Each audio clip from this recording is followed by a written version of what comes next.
Hello, dear students. I am back with the new chapter, The 100 Dresses Part 2. Story को read करने से पहले जैसे कि हमने पार्ट 1 में 3 मेजर कैरेक्टर्स वांडा पेंट्रॉन्स्की, पेगी और मैडी के बारे में पढ़ा कि वो तीनों कैरेक्टर्स का नेचर क्या है और तीनों आपस में किस टाइप का रिलेशन शेयर करते हैं.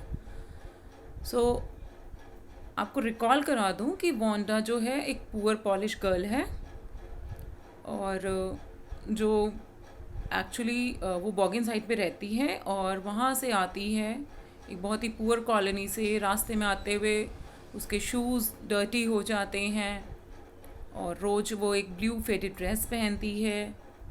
क्लास में लास्ट कॉर्नर सीट पे बैठती है. She is a very quite girl but she is very confident also. और जो क्लास के बाकी स्टूडेंट्स हैं पैगी और मैडी के साथ मिलकर उसे टीज़ करते हैं.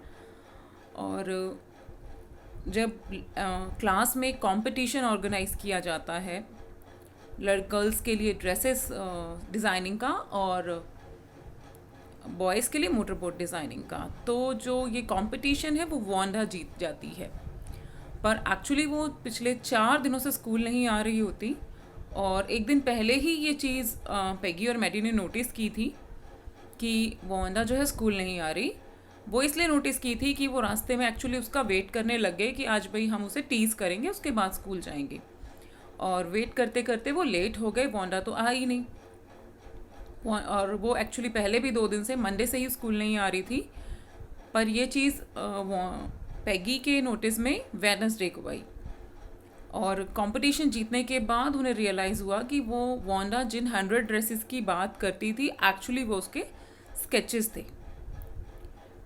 तो अब ऐसा होता है कि जनरली जब हम किसी के साथ कुछ गलत करते हैं और उस गलती को जब हम रियलाइज़ करते हैं और वो इंसान हमसे कहीं दूर चला जाता है और हम डेस्परेट हो जाते हैं उसे सॉरी बोलने के लिए, अपनी उस गलती को सुधारने के लिए, तो हम उसको ढूंढने में लग जाते हैं कि भाई वो कैसे भी करके हमें एक बार मिल जाए, हम उससे बात कर लें, हम अपनी उस मिसअंडरस्टैंडिंग को क्लियर कर लें और एक बार उसे सॉरी बोल दें ताकि जो हमारा गिल्ट है वो कम हो जाए.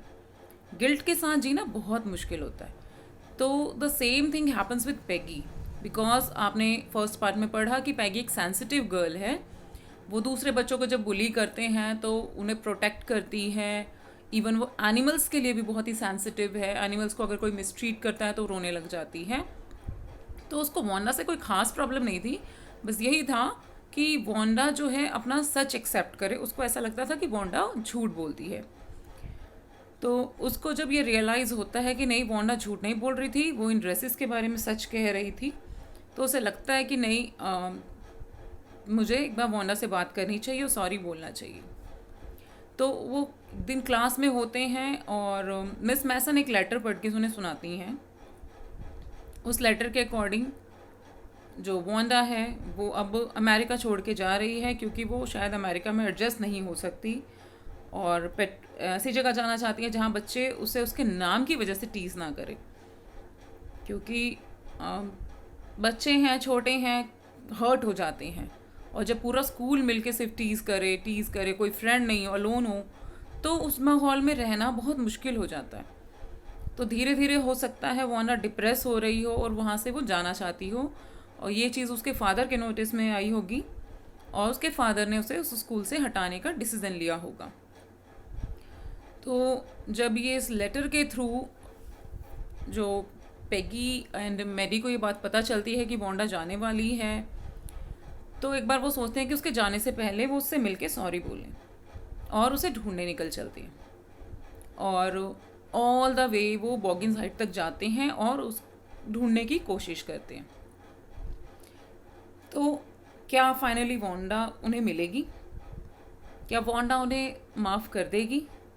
और एट लास्ट इन तीनों का रिलेशनशिप क्या होगा, ये जानने के लिए हम स्टोरी पढ़ेंगे टेक्स्ट बुक से. तो नेक्स्ट वीडियो में देखिए कि क्या होता है एट लास्ट इन तीनों के रिलेशनशिप में. और अगर आपको वीडियो अच्छा लगे तो उसे लाइक और सब्सक्राइब ज़रूर करें. Thank you.